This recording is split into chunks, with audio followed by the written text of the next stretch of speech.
Pues buenos días a todos y a todas los que estáis hoy aquí con nosotros. Estamos en la sesión Movilidad Sostenible, una cuestión de habitabilidad, equidad y salud. Como sabéis, este tema de la movilidad sostenible, irnos hacia los coches eléctricos, hacia los coches híbridos, etcétera, hay muchísimos tipos de coches sostenibles, es un tema que se llega hablando bastante. Los números de Bloomberg dicen que, bueno, que prácticamente en el 2025 se empiezan a vender más coches eléctricos que de ningún otro tipo de combustión interna. Sin embargo, lo que estamos viendo un poco al día a día es que las cosas pues, no están a lo mejor tan fáciles como nos gustaría, y ahí hay un poco pues, un rol por la parte de los políticos, pero también un rol por la parte pues, un poco de la sociedad, de los mercados. Con nosotros hoy una experta en el tema que nos va a hablar de este tema, que sabe desde luego mucho más de lo que puedo saber yo, y de la que estoy muy contenta de que voy a aprender tanto hoy, María José Márquez Ballesteros, de la Fundación Renovables. María José, te pediría que te quitases el mute y que te presentases brevemente, por favor. Vale. Bueno, buenos días a todos. Muchísimas gracias por asistir y muchísimas gracias a TIMESA y a la Fundación por organizar estos webinars y dar la oportunidad de hablar de un tema que creo que es trascendental para el desarrollo sostenible de la ciudad y de los territorios, y que tiene que ver con la movilidad sostenible, evidentemente. Y hoy, aparte de lanzar posibles vías de horizonte en los que podríamos empezar ya a trabajar desde hoy mismo, es más también una charla no de soluciones concretas y claras, porque por desgracia hay todavía bastante incertidumbre sobre este tema, y pocas vías de trabajo reales para la sostenibilidad en la materia de movilidad, pero sí por reflexiones que creo que son interesantes y que es la gran oportunidad que os agradezco para poder ponerla sobre la mesa y que todos reflexionemos sobre la ciudad y los territorios más accesibles y más justos para todos los ciudadanos. Pues muchas gracias, María José. ¿Te parece si vas preparando tu presentación? Sí, perfecto. Y mientras tanto, recordaros a todos bueno, que sí que os sigáis presentando, ¿vale? Que nos gustaría conoceros. Veo que hay bastante gente desde Málaga, que desde ahí es donde está también María José, pero también desde Valencia, desde Madrid. Yo estoy en Madrid. Y comentaros un poco que, bueno, María José va a dar una presentación y que después tomaremos preguntas, que podéis enviar las preguntas. No las enviáis a través del chat, enviadlas a través de la caja de preguntas que está en la parte de abajo, ¿vale? En inglés a mí me pone Q&A, de questions and answers, pero a lo mejor a vosotros os pone preguntas y respuestas. Por favor, mandadlas a través de ahí para poder gestionarlas. Y ya está. Una cosita, estamos grabando esta sesión y tendréis acceso tanto a la grabación como a los materiales de María José después, pues para que lo veáis pues, más a detalle. María José, adelante. Muy bien. Te dejo, ¿vale? Para que... Muchísimas gracias. A ver. Si le das al cursor... Sí, es que tarda, sí, tarda un poquito, ¿no? en Sí. arrancar. Por ahora vemos todavía tu primera pantalla, lo que pone movilidad sostenible, una cuestión de... Sí. A ver, dale al cursor. Sí, le estoy dando. No funciona, se queda atrapado. Ya. Vamos a hacer una cosa. Mira, ya está. Ya, perfecto. ¿No? Sí, ahora sí. Le ha costado arrancar, pero ya vamos a ir sobre seguro. Bueno, estos son los bloques sobre los que vamos a reflexionar así a modo de guía. Son bastante concretos sobre temáticas y como ya he comentado, son, como estáis viendo, solamente hay una afirmación y lo demás son todo preguntas. Así que por eso es más que nada una invitación a la reflexión. La primera cuestión cuando hablamos de movilidad sostenible, ¿no? ¿Qué queremos decir con movilidad sostenible? ¿A qué nos estamos refiriendo? Quería traeros la reflexión, el gran pacto verde de Europa es la nueva hoja de ruta entre 2020 y 2050 que arrancó a finales de año de 2019, en diciembre de 2019 fue la presentación, y básicamente el horizonte o las acciones y las políticas que deberíamos de plantear en Europa para llegar en 2050 a ser un territorio climáticamente neutro. Bueno, en enero se presentaron las partidas presupuestarias, un poco la inversión que hacía falta, pero lo he traído sobre todo porque es el marco en el que supuestamente Europa va a trabajar y porque precisamente hay un input en concreto dedicado a la movilidad sostenible. Sin embargo, cuando accedemos cuando accedemos a la documentación relacionada con el Pacto Verde Europeo, cuando cogemos el paquete de movilidad sostenible, vemos que todo está enfocado a la reducción de emisiones, básicamente, ¿no? A la reducción de, pues como objetivo, evidentemente, de la neutralidad en carbono para 2050. Pero partimos de esto porque la pregunta de movilidad sostenible, la movilidad sostenible es algo más que la reducción de la contaminación o la reducción de las emisiones. Es una cuestión más compleja en la que iremos profundizando. Esta es una infografía de un proyecto que hemos desarrollado en la Fundación Renovable, que hablábamos como la pieza mínima de estudio, la pieza básica en la cual se podía trabajar era el barrio, ¿no? Pues tiene una cohesión tanto social como de dimensiones, como de abarcar, ¿no? En todo lo que son los datos y las acciones, muy replicable después en otras partes de la ciudad, en otros barrios o en otras ciudades.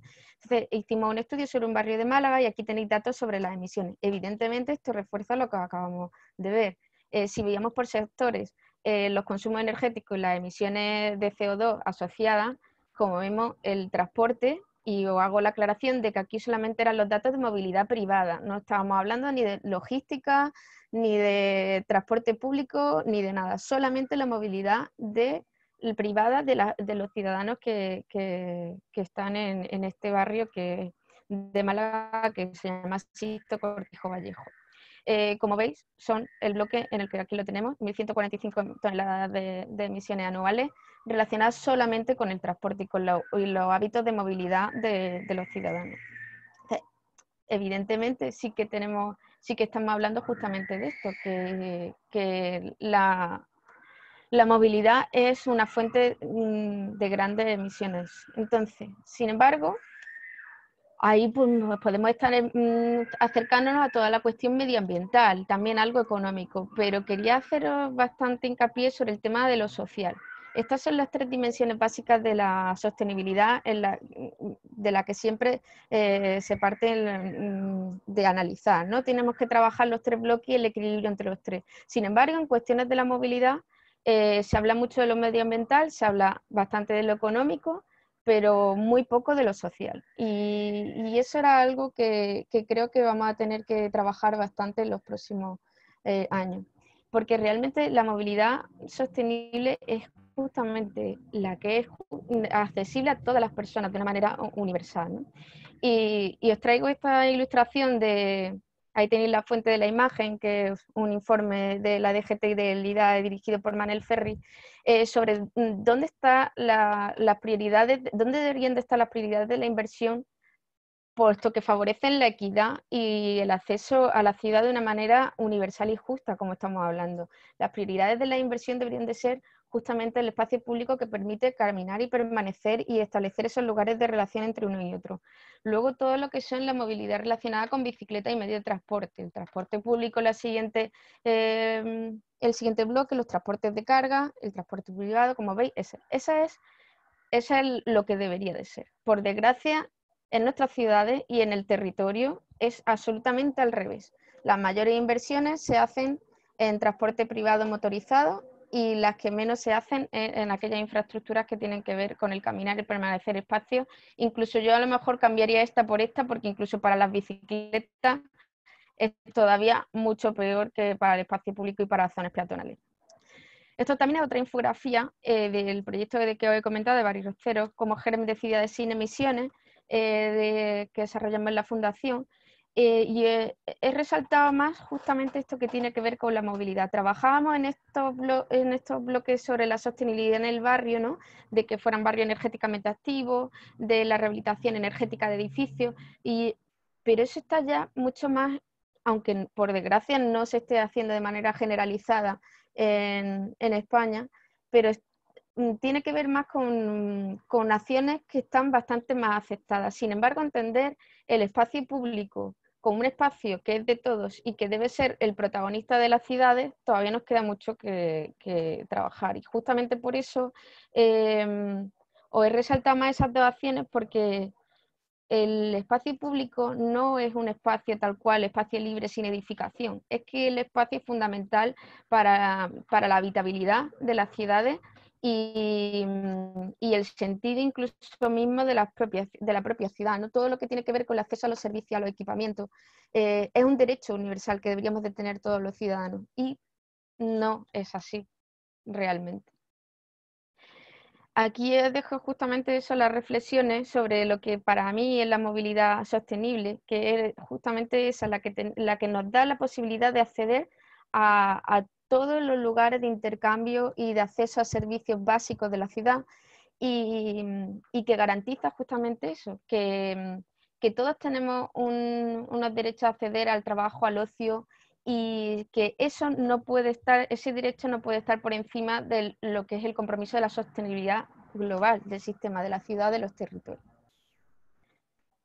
Y ahora hacemos las preguntas, ¿para qué nos movemos? ¿Por qué hablamos de la movilidad sostenible? La movilidad sostenible no tiene que, no nos movemos porque sí, en sí misma la movilidad, movernos no es lo importante es acceder justamente a los servicios, acceder a nuestros trabajos, acceder a las relaciones con otras personas. Eso es para lo que sirve el moverse, la ciudad y los territorios, ¿no? Entonces es muy importante tener claro cuál es el motivo de los desplazamientos. ¿Y por qué es bastante importante tener claro el motivo de los desplazamientos? Pues como vemos aquí, este es el desglose modal de modos de transporte en las distintas áreas metropolitanas españolas, que es el informe de 2017 del Observatorio de la Movilidad Metropolitana. Tenéis ahí todos los enlaces por si queréis acceder a las fuentes de la información. Vamos a fijarnos, por ejemplo, este que tenemos aquí, el reparto modal por motivos de trabajo. Y sin embargo, este es el reparto modal por motivos distintos al trabajo. Vamos a fijarnos, por ejemplo, en Cáceres, que es muy significativo. Cáceres, casi el 83% de la población se desplaza en coche o moto para ir al trabajo. Sin embargo, cuando analizamos otro modo de transporte, otro motivo del desplazamiento que no es el trabajo, se disminuye casi a la mitad, ¿no? Y sin embargo crecen enormemente los desplazamientos a pie. ¿Esto qué nos quiere decir? Pues que la movilidad sostenible como algo global sin atender realmente a los motivos de los desplazamientos no tiene sentido. Tenemos que tener primero claro para qué nos movemos y el acceso a esos datos, que también iremos reflexionando sobre ello. Pero vamos a fijarnos, por ejemplo, en los datos que tenemos aquí. En concreto, Málaga, como veis, datos de 2011, y estamos hablando del informe de 2017. Los datos que seguimos teniendo en Málaga son estos. También Málaga está igual que Cáceres, como veis, no he hecho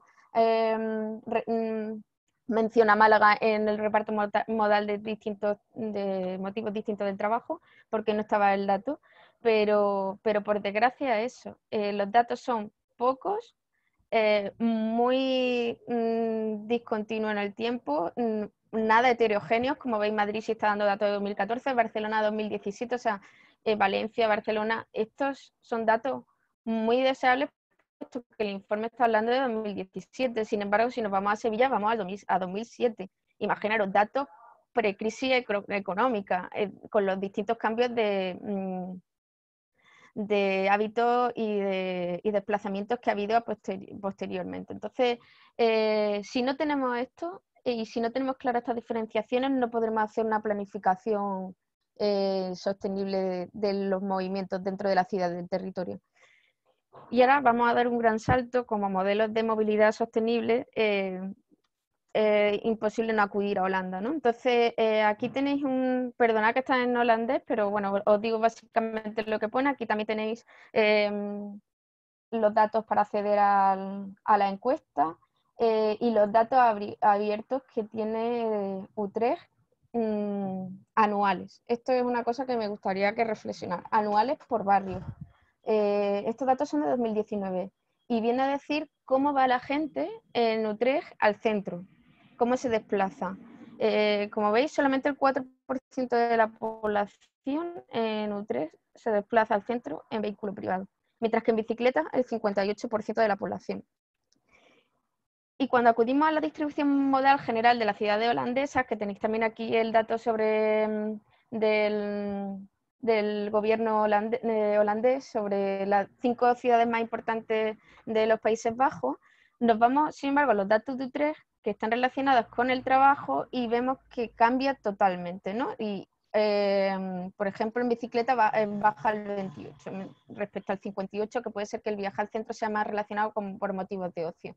Entonces, por eso que aun siendo ciudades, que ahora veremos más sobre el caso de Utrecht, claramente sostenible en cuanto a movilidad, o que van en la dirección de la sostenibilidad absoluta en cuanto a la movilidad, tener estos datos de primera mano anuales con los que poder trabajar es fundamental. El informe que he comentado antes sobre la movilidad al trabajo, un reto pendiente, dirigido por Manel Ferri, como uno de los grandes especialistas sobre la movilidad, me parece muy interesante y absolutamente recomendable. He puesto ahí el enlace al documento, porque fijaros lo que os comentaba antes de las distintas dimensiones que tiene los impactos de la movilidad insostenible en las personas que se desplazan por motivos de trabajo. Como veis, las distintas consecuencias de la insostenibilidad del sistema no solamente tienen que ver, evidentemente, con la contaminación del aire, con la ineficiencia energética que es clara, o, por ejemplo, contaminaciones acústicas o el cambio climático, sino tiene que ver muchas veces con esa pérdida de tiempo, con gestión de tráfico, con pérdida de la competitividad. Además, algo que me parece fundamental, que es la exclusión social y laboral de sectores de la población, ¿no? Y el consumo de suelo y territorio por la propia insostenibilidad de algo que no podemos nunca más recuperar, que es el recurso del suelo en sí mismo, ¿no? Y todos los recursos naturales que nuestras ciudades, cuando se expanden, son grandes devoradoras de suelo y territorio. Entonces, ¿dónde radica principalmente el gran cambio?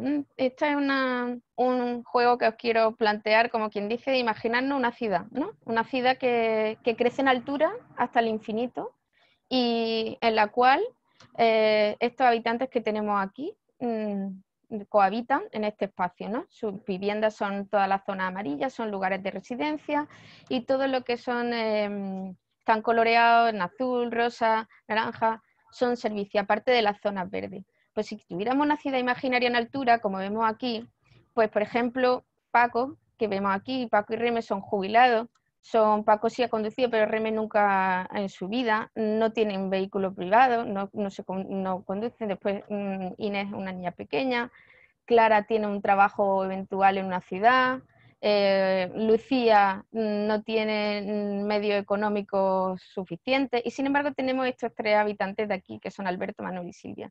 Pues vamos a imaginarnos que la ciudad en vertical le reserva un espacio protagonista central, grande, cómodo a estos ascensores para desplazarnos desde un lugar de tu residencia a lo mejor hasta este equipamiento sanitario. La manera mejor de hacerlo, pues por supuesto, porque la propia estructura de la ciudad ha generado este espacio central de comunicación directa y cómoda. Sin embargo, estos ascensores que comunican verticalmente la ciudad están pensadas fundamentalmente para que vaya una sola persona. Lo habitual es que vaya una sola persona y va sentada, cómoda, con refrigeración, incluso con música, se comunica con otras personas. Y después tenemos una serie de comunicaciones dificultosas que dan vueltas, que son lentas, que son incómodas, que no son accesibles y que son a las que no tienen acceso, o sea, a estas de aquí no tienen acceso, se les prohíbe el acceso a todas esas personas. Ese sistema que nos parece absurdo, si fuera una ciudad vertical, si fuera un edificio vertical, prohibirles la entrada a Lucía, a Paco, a Reme, a Inés, a Clara y a Juan, es realmente lo que estamos haciendo en nuestras ciudades. En nuestras ciudades el protagonismo se lo estamos dando por equivalencia, como metáfora, el ascensor del vehículo privado. Alberto, Manuel y Silvia tienen opciones de desplazarse cada uno en su ascensor privado. Sin embargo, estos habitantes de la ciudad les prohibimos entrar en ese ascensor y les obligamos a ir por otros lados que son secundarios. Pues eso exactamente es lo que estamos haciendo cuando construimos la ciudad contemporánea, sobre todo en nuestro país. Entonces, básicamente, lo que quería decir que independientemente de los modos de transporte que tienen que ser cada vez menos contaminantes, el transporte público igualmente, todo eso todo lo que hablamos de los modos de transporte, de la modalidad de transporte que hemos estado viendo anteriormente, incluso de los motivos de esto, no tiene ningún sentido si el soporte físico sobre el que estamos trabajando ya de salida es un soporte físico que excluye a las personas que van a pie, a las personas que van en bicicleta, a las personas que comparten vehículos, a las personas que van en transporte público, porque la prioridad fundamental se la damos al que va en ese ascensor privilegiado solo. Y entonces, ¿qué es lo que estamos haciendo? Eso era una metáfora, evidentemente, que nos parecería intolerable, ¿no? Que construyéramos una ciudad en altura y se les prohibiera la entrada en ascensor a los niños o a las personas mayores o a las personas sin recursos. Pero eso es lo que estamos haciendo realmente. Bueno, os voy a hablar en particular de un ejemplo de Málaga, pero porque es lo que conozco y porque es un ejemplo en concreto de mi ciudad que me horroriza. Siempre lo pongo de ejemplo, pero yo creo que todas en nuestras ciudades tenemos ejemplos parecidos y son fácilmente extrapolables a cualquiera de nuestros municipios. Entonces, bueno, esto es una zona pues, de huerta, de cultivo en los años 50 del territorio de Málaga. La transformación a lo largo de los años 80 se fue urbanizando, como vemos aquí, ya empiezan a haber una infraestructura de alta capacidad, vías rápidas, y para que os situéis, bueno, por lo menos para poneros en contexto, esto de aquí es el campus universitario de Teatino. Aquí está la universidad, el germen de la universidad, luego ha ido creciendo más hacia el oeste, pero las primeras centros del campus de Teatino se ubicaron en esta zona. Y aquí se desarrolló, entre la universidad y esta vía rápida, una urbanización residencial. Que esta es la urbanización. Esta es la manera de planificar las ciudades, verla desde casi el espacio exterior, como si el que planifica no se pone nunca a pie de calle y ve lo que estamos generando. Pero en concreto vamos a mirar este nudo y ahora entenderéis por qué.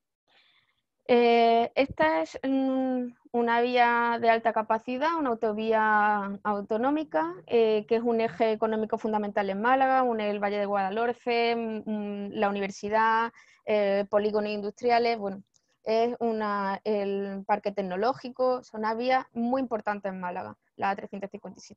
Sin embargo, vemos que su capacidad pues, es el de una autovía de doble sentido, con 2 carriles en cada sentido, 22 metros. Sin embargo, cuando bajamos a nivel de barrio residencial, que es el que se desarrolla aquí, y aquí, como he dicho, en la universidad, vemos esta avenida que se llama Doctor Manuel Domínguez, de 60 metros. Estamos hablando de casi 3 veces más lo que es una vía de alta capacidad, como puede ser este eje económico dentro de la provincia de Málaga. Bueno, esto que estáis viendo aquí, estas grandes extensiones, tanto en la universidad, pues que aquí como aquí, esto es el clínico, el hospital universitario, estos son todo esto es el campus de la universidad, esto es la Ciudad de la Justicia, son pues grandes bolsas de aparcamiento, porque este es el modelo que estamos generando, ¿no?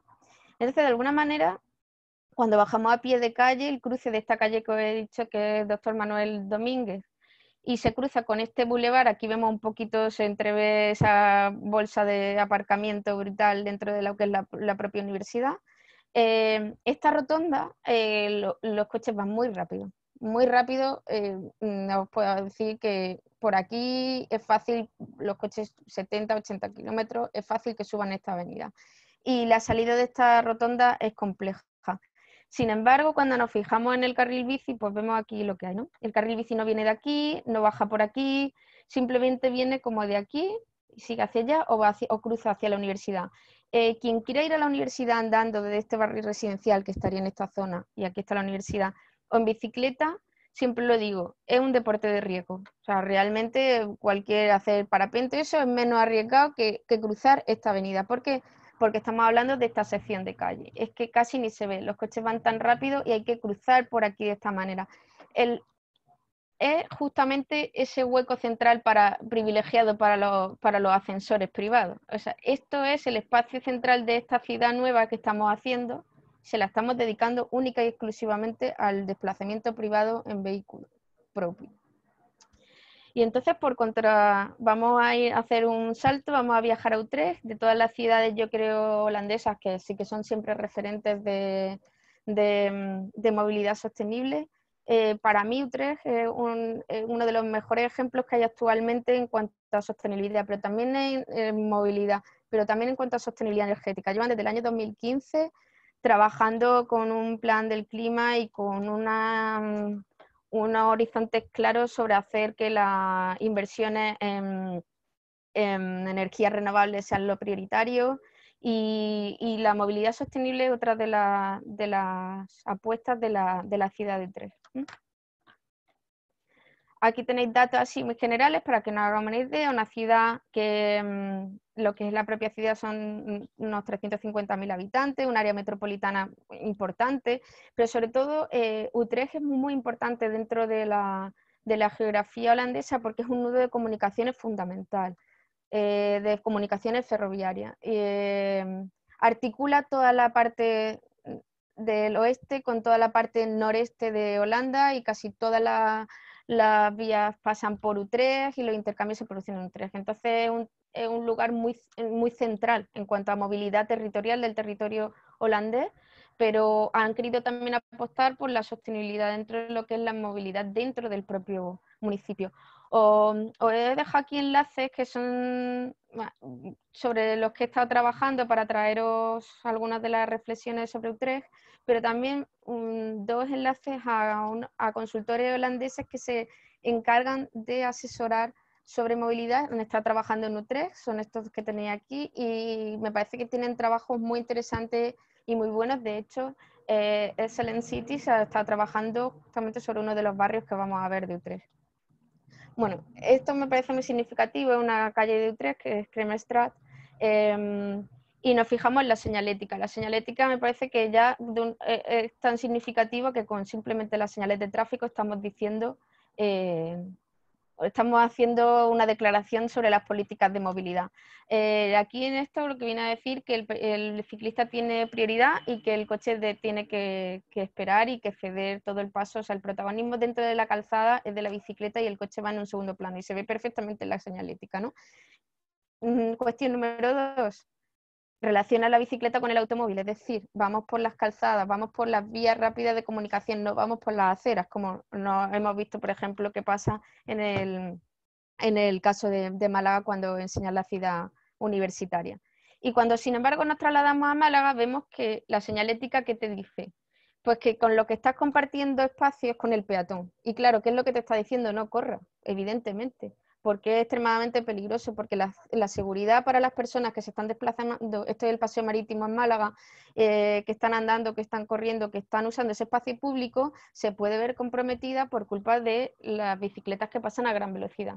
Creo que solamente con eso estamos ya diciendo cuáles son el posicionamiento de las políticas y de las medidas de movilidad en las ciudades.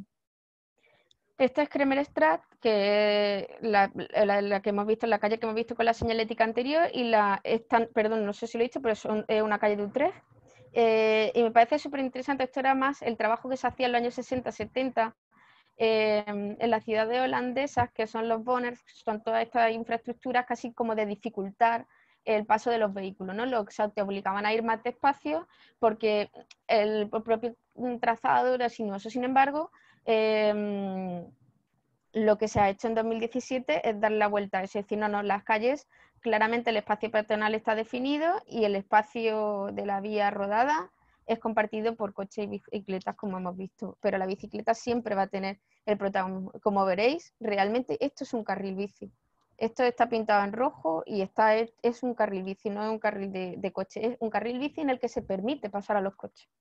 Esta es Kremerstraat, viene paralela aquí, por aquí está la estación central de Utrecht y va paralela a toda la infraestructura esta ferroviaria. Bueno, pues vamos a hacer un zoom en este cruce, por contraposición con el cruce que antes hemos visto de Málaga, para que nos hagamos una idea de las diferencias significativas entre un lugar y otro. Como hemos visto antes, el carril bici en Málaga es ridículo, pequeño, sobre la acera, con trazados sinuosos, peligrosos. Sin embargo, en Utrecht, en este espacio concreto, como vemos por ejemplo en este caso, el ancho del carril bici es exactamente igual al ancho de la calzada. En esta, que es Kremerstraat, la que os he comentado, directamente la calle es un carril bici en el que se permiten los coches y te puedes desplazar en cualquiera de las direcciones, realmente. No tienes que dar una vuelta infinita para llegar a cualquier punto, sino que tienen exactamente el mismo trazado que las vías de circulación de coche. ¿Y qué es lo más interesante, por volver a las primeras reflexiones que estábamos haciendo? El soporte físico de la propia ciudad. Utrecht ha decidido en su planificación territorial y en su crecimiento crecer hacia el interior, es decir, reordenar zonas existentes de la ciudad, reconvertir zonas en desuso, redensificar lugares que tengan densidades demasiado bajas. Esto es un plan sobre las estrategias de corredores verdes dentro de la ciudad, las que se hicieron previa a 2007, las planificadas a partir de 2007, y todo lo que veis aquí son los lugares de desarrollo urbano que se prevén. Estos que están en desarrollo y estos son los que se prevén. Todo dentro de generar una ciudad mucho más compacta. ¿Qué es lo que nos está diciendo esto? Que el soporte físico sobre el que estamos trabajando no es sobre una ciudad extensa en que las distancias son cada vez mayores, en el que los espacios y los usos están cada vez más separados de los barrios y que es imprescindible desplazarse con un vehículo privado. Pero es que la propia estructuración física hace imposible un sistema de transporte sostenible, público, perdón, un sistema de bicicleta o de desplazamiento a pie posible, y toda esa grande distancia y esos grandes consumos de territorio solamente se pueden cubrir desde el transporte privado. Bueno, y en concreto también os traigo esta referencia de un barrio porque me parece muy significativo el desarrollo de este barrio, la construcción del barrio. Bueno, el desarrollo, digamos, de planificación ya está, pero la construcción del barrio se prevé para 2022. Aquí tenéis la referencia a la propia página web, ya sin estar todavía construido. Es también un área central, ¿no? Como ven, aquí está la estación central de Utrecht, un barrio de tejidos ya existentes, de reutilización de espacios, de redensificación, en el cual se prevén que va a haber entre 6.000 y 9.000 viviendas y no va a haber vehículos. O sea, es un barrio 100% desplazamiento a pie y en bicicleta. No se va a permitir en su interior el desplazamiento de ningún vehículo. Sin embargo, la planificación tiene perfectamente prevista los lugares donde se va a dejar los vehículos privados, que son mucho menores que las bicicletas. Creo que se prevé que unas 12.000 personas vivan en Mercedes, unas 12.000, y se prevé unas 20.000 bicicletas. O sea, muchas más bicicletas que personas. Y sin embargo, creo que querían limitar a 6.000, 8.000 coches como máximo, ¿no? No van a estar en el espacio público. El espacio público va a ser solamente para las personas, para las relaciones, digamos, entre los ciudadanos, y no para convertirse en espacios de aparcamiento o de circulación de vehículos.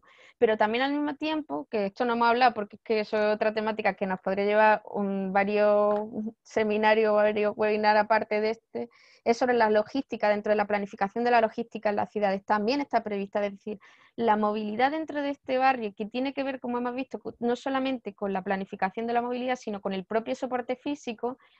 Esta es una imagen, ¿no?, de cómo se plantea que sea el barrio. Todo lo que es la planificación incluye todas esas capas de tipos de movilidad, desde el transporte público hasta la movilidad personal al trabajo, la movilidad al ocio o el reparto de mercancías, que es fundamental que lo introduzcamos en esa ecuación de cómo articulamos la movilidad de una manera sostenible. Pues también está, os dejo la referencia por si lo queréis ver, porque están hechos unos corredores logísticos, solamente 4 en determinadas zonas, muy claras, es decir, una planificación global de toda la ciudad. ¿Y qué es lo que, ya con esto casi terminamos, que tenemos que reflexionar sobre que nuestras ciudades como modelos tradicionales, que se llama la ciudad mediterránea, ya teníamos estas cosas? O sea, ya teníamos estos factores básicos sobre la estructura esa física en la que trabajar. Y las tecnologías de introducción del coche o la dispersión en el territorio de los usos y la especialización de usos en lugares comerciales, lugares polígonos, de lugares específicos de nada más que de terciario y oficina. Toda esa construcción de esa nueva ciudad que nos hemos inventado hace 50 años aquí es la que está haciendo que olvidemos este modelo tradicional que ya teníamos y que es bastante sencillo. Pero empezar el punto 1, que es fundamental: la ciudad se creó para las personas, no para los coches. La ciudad que he puesto de ejemplo, la ciudad universitaria, la ciudad residencial al lado, se ha creado para los coches, no se ha creado para las personas. Pero entonces, ¿eso qué permite? Pues que las conexiones a pie sean fáciles y que tengamos una ciudad de cercanía a la que accede a todos los servicios básicos. Pero también es importante que establezcamos, y que también lo tiene el proyecto que he hecho referencia de Utrecht, que los lugares colectivos tienen que ser atractivos y representativos, no nos vale cualquier lugar, cualquier espacio público, tienen que estar tratados con calidad, desde el mobiliario hasta el propio diseño urbano.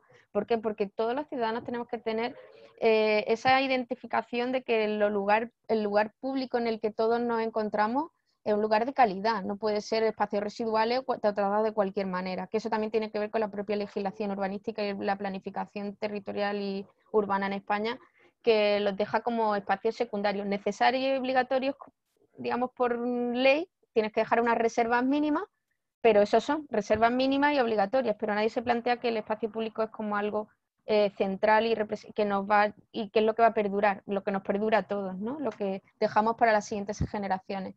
Y bueno, estas son las bases de la ciudad que ya teníamos y la ciudad que estamos perdiendo, ¿no? Aquí tenéis algunos puntos. Entonces, ya como conclusión final que os traigo, pues las líneas en las que deberíamos de trabajar, que son fundamentales, que es justamente ese urbanismo inclusivo, que no deja atrás a nadie, no tachamos a nadie de la ciudad imaginaria, que realmente no es tan imaginaria, sino que por desgracia es la ciudad en la que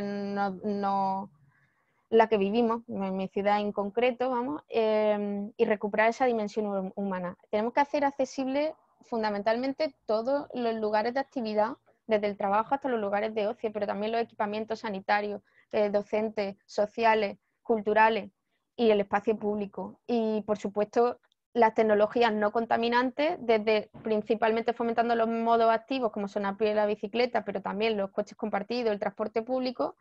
Tenemos que tender hacia modelos no contaminantes, eso es fundamental. Pero como habéis visto, de la ecuación, digamos, de los bloques en los que trabajar, lo he dejado como punto necesario, pero al final, porque si no trabajamos la dimensión humana, no es posible. Y las herramientas fundamentales y sin las que no podemos nada es lo que os he comentado también. Los datos en abierto y revisados periódicamente, datos que no tengamos que acudir a 2008, 2011 porque no tiene ningún sentido, que estén abiertos en plataformas que podamos acceder y consultar y poder trabajar sobre ellos, porque a partir de ello se puede planificar y se pueden establecer prioridades presupuestarias para hacer esa planificación, que también es algo fundamental, no solamente planificar, sino establecer realmente horizontes y compromisos reales con asignaciones presupuestarias para cumplirlo. Así que eso, ya con esto ya acabo. Muchas gracias a todos. Y muchas gracias, María José. Okay. Noto que está ahí tu email, digo, para la gente que tenga después sí, preguntas o que se quiera poner en contacto. sí. Te pediría que quitases eso un momentito para que te veamos mejor. Te voy a quitar. Entonces dejo de compartir. Sí, ya está, ya te lo quité yo. Vale. Porque tenemos varias preguntas así para que puedas... Sí. Bueno, voy a priorizar una pregunta mía. Vale. Como moderadora, menudo morro le he hecho, pero yo quería, nos has enseñado hoy un gráfico que ha sido buenísimo con los datos del 2017, desafortunadamente, que estoy contigo, deberíamos verlo todos los años y debería haber un shame a las diferentes ciudades, porque es que esto no puede seguirse así. Quería saber si, he visto ahí, por ejemplo, que en sitios como Madrid, que sí tenemos mucho transporte público, que aún así la cantidad de coches es absolutamente brutal. Sí. O sea, era la mayoría de los... Vamos a ponerlo de dos partes. Yo creo que la parte que lo haces por ocio puede esperar porque esas se pueden, pero las que son necesarias, que es ir al trabajo, una gran mayoría en coche privado en vez de en transporte público, lo cual es curioso porque Madrid es una ciudad que tiene mucho transporte público. Entonces quería saber si hay como un ranking o algunos ejemplos por lo menos, o cuáles son las mejores versus las peores ciudades en España con este tema. Habiendo, obviamente, que no todas las ciudades son iguales, no son igual de grandes, etcétera, pero que han hecho más esfuerzo por tener más movilidad sostenible, por así decirlo.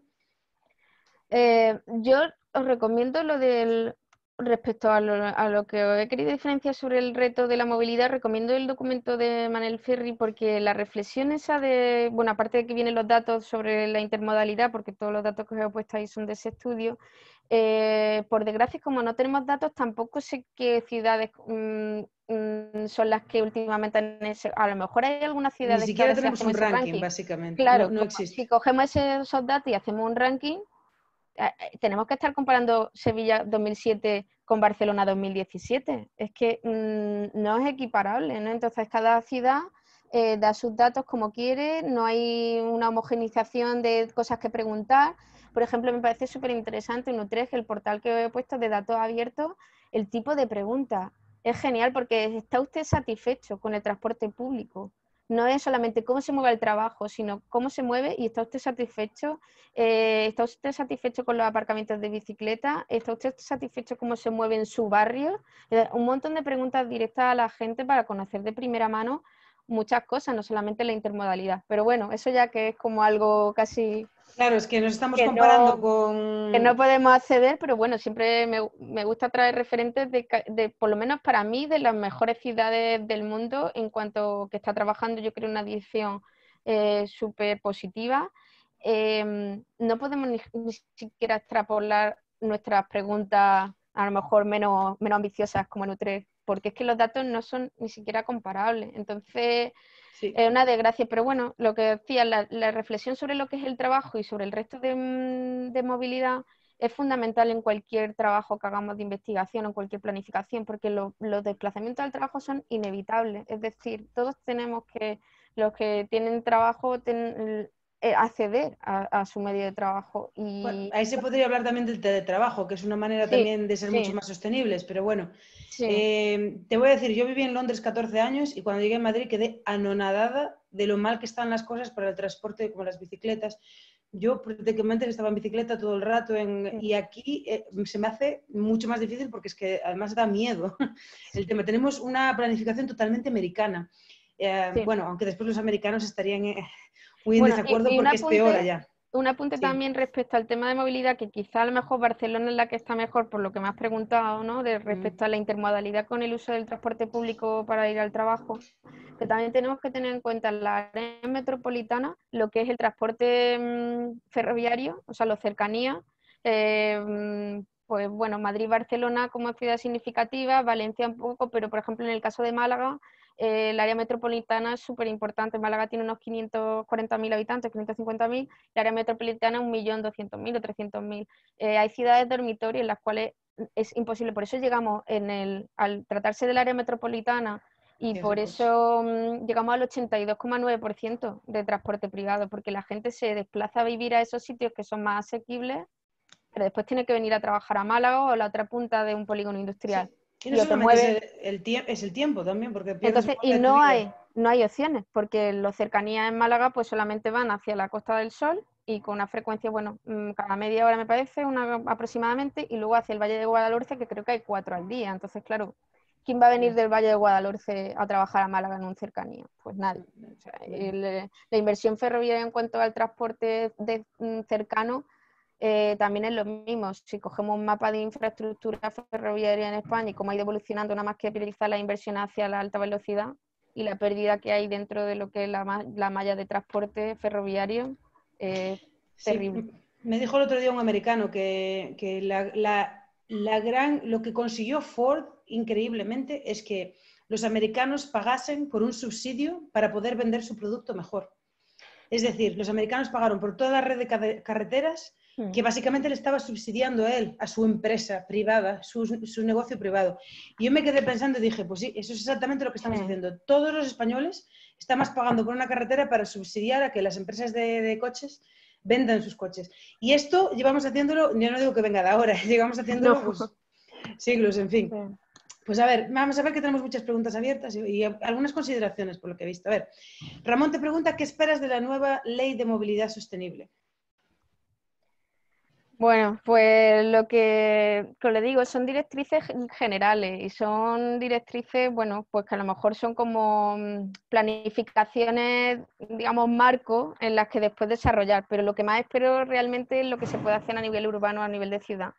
Y por desgracia, eso en concreto en Málaga y creo que en la mayoría de las ciudades no estoy viendo nada. O sea que espero poco porque tener una ley, bueno, igual que la ley del clima o las leyes, digamos, más estatales o más globales, marcan líneas, pero después hay que estar con sus cumplimientos y las ciudades... Aquí, por ejemplo, estamos quitando carriles bici en vez de poniendo más. O sea que con eso lo digo todo. No creo, con el plan de la bicicleta, me parece del año 2012, no sé si fue el andaluz, y Málaga ha quitado la zona central de la Alameda principal, que ha hecho una gran obra de reforma, ha quitado carril bici. Y ha puesto Entonces, un parking. lo ha puesto más sitio para las personas, evidentemente, pero el gran debate era si poníamos el carril bici en la acera en vez de quitar un espacio para los coches. Pero bueno, que por eso digo que no espero mucho porque las ciudades no están haciendo nada, aun teniendo leyes marco que les planteen horizontes de sostenibilidad. ¿Cómo valoras la experiencia, si la conoces, de las supermanzanas en Barcelona? ¿Crees que sería extrapolable a otras ciudades que no tienen un desarrollo urbanístico tan ortogonal? Sí y no. A ver, que yo creo que la idea de la supermanzana está bien, evidentemente, y a la que se aplica 100% a Barcelona, porque su desarrollo del ensanche Cerdá encaja perfectamente con eso. Y las ideas de la Agencia de la Ecología de Barcelona, dirigidas por Salvador Rueda, tiene que ver un poco que se basa en esa estructura ortogonal. Incluso dicen que la ortogonalidad, digamos, la red ortogonal es la más eficiente que existe, ¿no? Pero está basada en ese modelo de ese gran ensanche de Barcelona que te permite hacer una supermanzana uniendo 3 manzanas cerdas, pues unos 400 metros de distancia por 400 y semi-peatonalizando, por decirlo de alguna manera, toda esa zona central. Entonces, eso es imposible hacerlo en otras ciudades. En Málaga, por ejemplo, es imposible. ¿Qué es lo que me parece más interesante del modelo? No es tanto a lo mejor lo literal, sino el hecho de que el estudio que se hizo sobre restringir esa zona y minimizar el paso de vehículos, sobre todo las velocidades, no se prohíbe el paso, pero si te dicen que tienes que pasar a 10 kilómetros por hora, nadie quiere atravesar una supermanzana, ¿no? Con un coche. Pues que se hizo un estudio, o se rediseñó la movilidad global de la ciudad. O sea, realmente lo que tiene que ver con la supermanzana no solamente la habitabilidad de la propia supermanzana, que es genial, sino lo que dio lugar que fue que se hizo un estudio exhaustivo de la movilidad de transporte público en Barcelona, suprimiendo algunas líneas, priorizando otras, y eso es solo posible con una planificación que tenga que ver con lo que os he dicho, con el soporte físico y con los modos de transporte, todo de una manera conjunta. Entonces, la idea, como ideología, como ideario, me parece fantástico, la veo complicada de aplicar literalmente en ciudades. Y de hecho, también digo que los intentos que se han hecho de adaptación literal no son del todo afortunados. Aquí en Málaga se ha intentado hacer varias supermanzanas, pero si no estudias la movilidad global de la ciudad y el transporte público, personalmente creo que no sirve de nada. Ok. ¿Conoces algún modelo de evaluación de la movilidad para personas o familias? No sobre la planificación, sino sobre uso y tipo de vehículos. Lo he buscado, pero no he encontrado ninguno. Y dice, en caso de respuesta negativa, ¿conoces a un centro de investigación o expertos que podrían ayudar a elaborarlo? Esto lo pregunta Luis. No lo he entendido muy bien la pregunta, pero... Dice, evaluación de la movilidad para personas o familias. O No sea, sobre ¿cómo la se mueven las planificación, familias? sino sobre el uso y tipo de vehículos. Sí. No tengo conocimiento de un desglose tan claro como de unidades de hogar o de grupos que se muevan. Generalmente toda la movilidad, lo que siempre he visto de estudio de planificación, es individual. O sea, es tipo de cómo se mueven los niños, las mujeres, los hombres, las personas mayores, para el trabajo, para el ocio, pero siempre está enfocado por personas. A lo mejor algún plan de trabajo hay respecto a empresas, pero respecto a familias, yo no he visto ninguno. Hay algunos movimientos y algunas aplicaciones que no sé si te respondo con esto, pero que me parecen interesantes sobre coordinarse para la movilidad conjunta a los colegios. Es decir, eso sí hay algunos, cómo se coordinan entre familias para que los niños vayan al colegio en bicicleta o andando de una manera conjunta, ¿no? Como en Madrid hay algún, es que ahora mismo no tengo las referencias de pero sí que hay la movilidad al colegio, hay algunas iniciativas particulares y algunas aplicaciones que ponen en contacto unas familias con otras, pero poco más, aparte de eso no conozco nada más. De todas maneras, yo creo que esto se debería poder hacer simplemente con algo tan sencillo como los datos del teléfono, del movimiento de la gente. O sea, los datos los tiene Google. Escoger, meterlos todos juntos, ¿no? Y analizarlos. Así yo tengo amigos que se dedican al transporte en Londres y lo hacen así todo. O sea, ya utilizan datos ya de telefonía en agregado. O sea, no se sabe específicamente quién es. Y porque se dedican a un poco desestresar estaciones, lugares en los puntos en los que se encuentra mucha gente, este tipo de cosas, lo hacen todo con macrodatos. Pero bueno, gracias por esa respuesta. A ver, te pregunta aquí Eduardo Urturi, ¿qué opinas del modelo de Vitoria, en el que hay un núcleo central y un anillo exterior comunicado fácil para bicicletas? Bueno, Vitoria también es otra de las ciudades españolas que siempre se pone de ejemplo, ¿no? Como buen ejemplo de movilidad.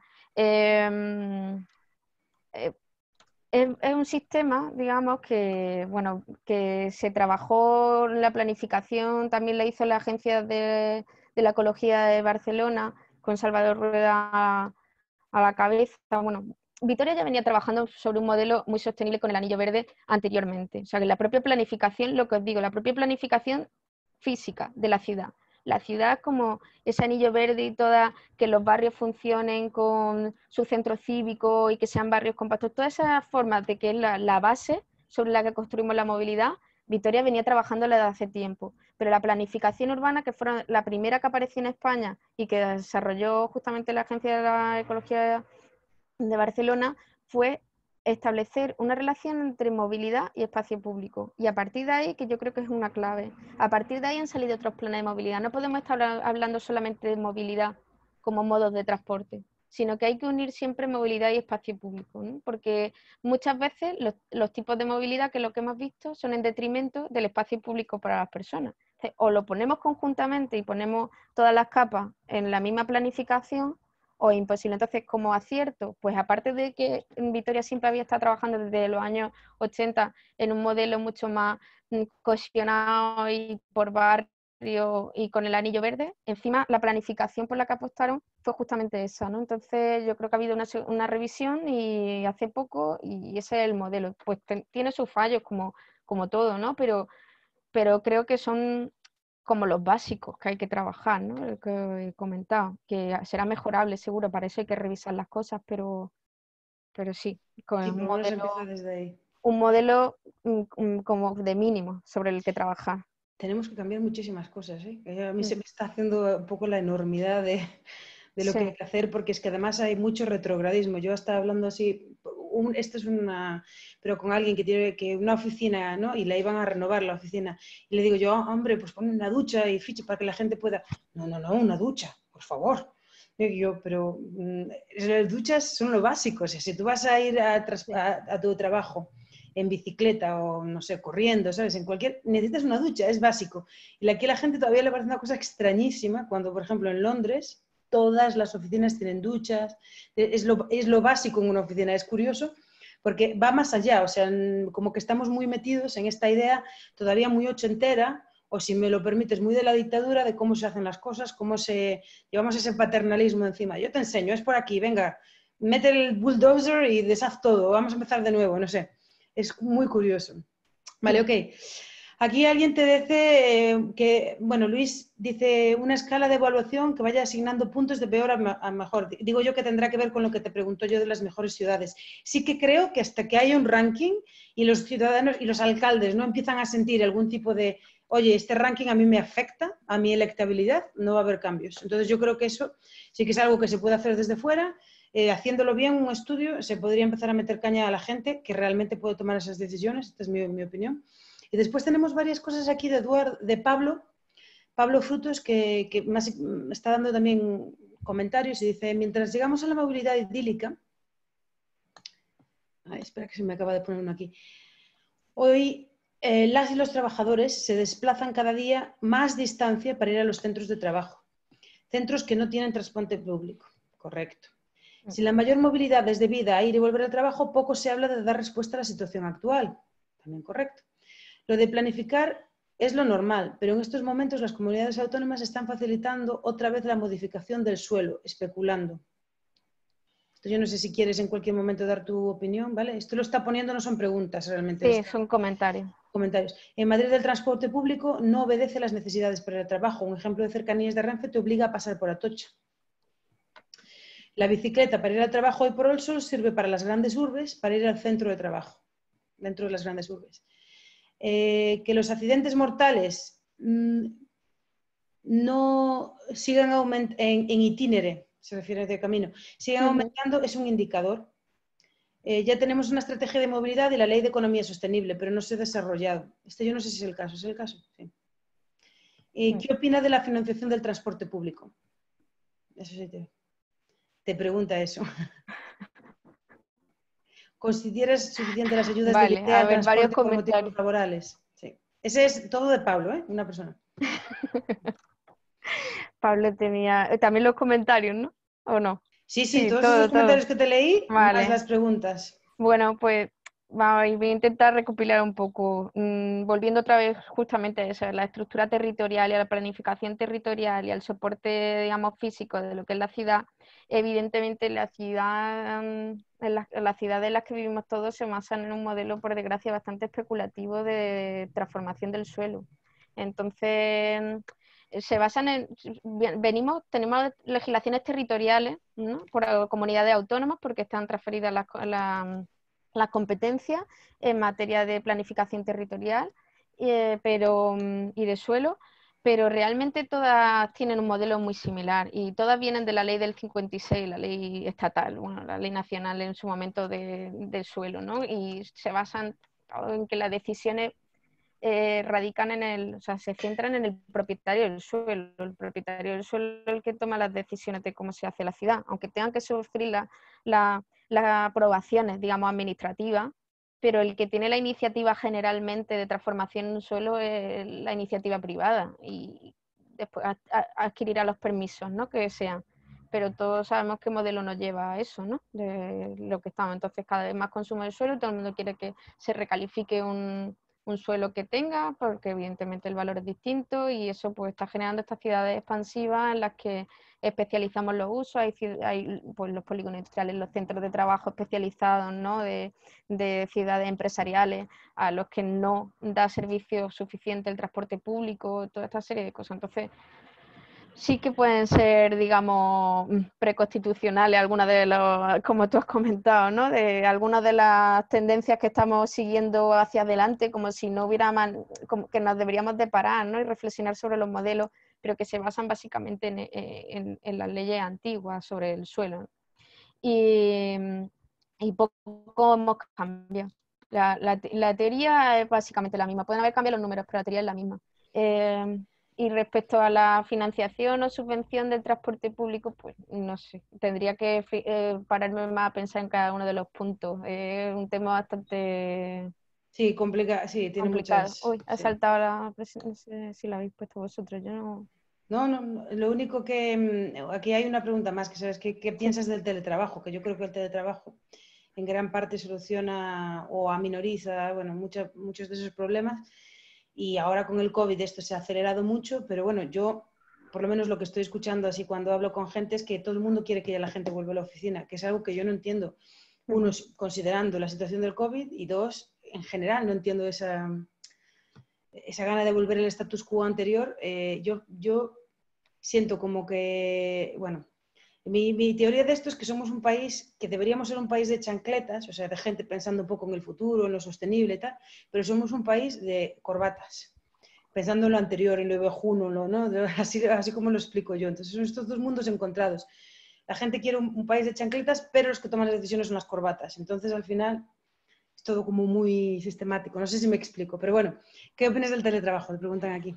Pues yo creo, bueno, y a raíz de la situación en la que hemos estado estos últimos meses, bueno, y que seguimos estando, pero del confinamiento sobre todo en el que nos hemos visto obligados al teletrabajo, creo que es una oportunidad para reflexionar. Ni creo que sea una panacea, que sea una fórmula mágica que solucione todo, porque también tiene sus puntos negativos, pero que sí que al ser un momento en el que se ha testeado cómo ha funcionado todo gracias al teletrabajo, sí que podrían ponerse sobre la mesa como para pensar si se puede planificar desde el teletrabajo combinado, no lo sé, pero en el momento en el que hemos visto que ha funcionado y quien haya funcionado, y creo que, bueno, hablo por ejemplo en mi caso, ¿no? En la universidad pues hemos funcionado bastante bien, por lo menos yo en lo personal, hombre, pierde evidentemente muchas cosas con el contacto personal con los alumnos y todo, pero desde tutorías, reuniones, dar clases, corregir a los alumnos, no sé, todo hemos funcionado con el teletrabajo.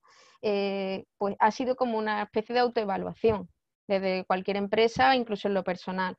Pues ahora deberíamos de poner toda esa experiencia que hemos tenido y empezar a pensar si puede ser un modelo óptimo que revisar o que incorporar o lo que sea, porque también evidentemente se pierde contacto entre trabajadores muchas veces, también se pierden derechos, no es lo mismo estar trabajando en casa con determinadas condiciones que estar a lo mejor en un lugar de trabajo pues que tenga mejores condiciones que las que tienen muchas de las casas, tienes que compartir espacio con otras personas, temas de conciliación, no sé, que es complejo, pero que sí que me parece una oportunidad puesto que lo hemos testeado, ¿no? Para saberlo a la fuerza, es que no nos hemos visto en otra, entonces qué mejor momento.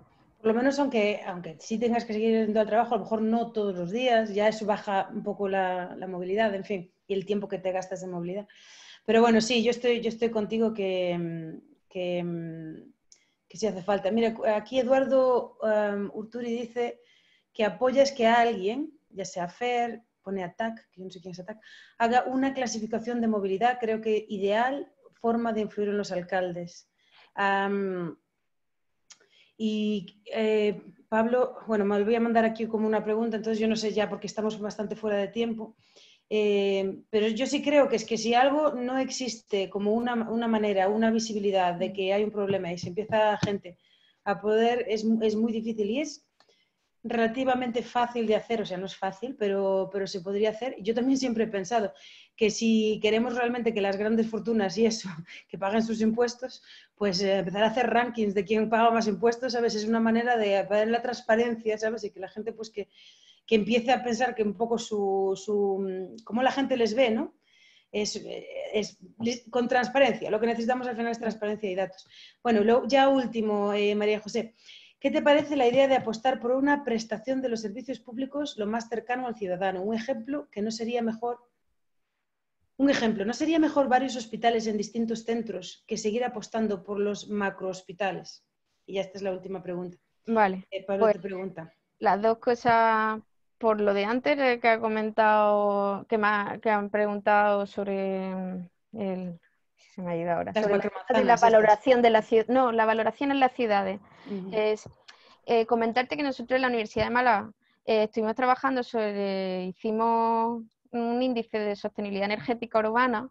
eh, para entender qué ciudades, dos ciudades pilotos, que eran Málaga y Barcelona, viendo a ver qué comportamiento, digamos, respecto a energético tenían las dos, o sea, suspendían las dos, ¿no? Málaga creo que un poquito más, y había distintas variables y distintos indicadores que se ponían en juego en la fórmula, ¿no? Pues con la intención de hacer justamente ese ranking. ¿Cuál es el mayor problema que teníamos? Los datos, o sea, realmente hacer un ranking global, o sea, extrapolar toda esa experiencia de manera generalizada a cualquier ciudad, lo complejo es acceder a los datos, ya los propios datos de las ciudades en las que teníamos contacto, porque estábamos trabajando en Barcelona, el CISTEA, y nosotros en Málaga, pues acceder a tu propia ciudad, tus datos con los que tienes contacto, con el ayuntamiento, con las administraciones públicas, y era complicado, pues una ciudad con la que no tiene ningún tipo de relación así en abstracto, analizarla o acceder a sus datos en abierto, pues fijaros lo que hemos visto en los datos de movilidad. Y desde la fundación, que era la otra cuestión, sí que estamos trabajando. Ahora mismo estamos haciendo un proyecto sobre evaluación de la movilidad. O sea, el trabajo justamente porque veníamos trabajando en barrio, en temas de sostenibilidad en las ciudades y en los barrios, Y uno de los temas que teníamos pendientes es justamente esa sostenibilidad, pero bueno, ahí estamos a ver cómo accedemos para evaluar a distintas ciudades, aunque no sé si va a ser por temas más globales que más por datos en concreto específicos, ¿vale? Y la última pregunta que me habías dicho sobre... Uy, no te he escuchado. No sé, Perdona, los macrohospitales en vez de los hospitales más pequeños. Ah, ¿Qué vale. decir?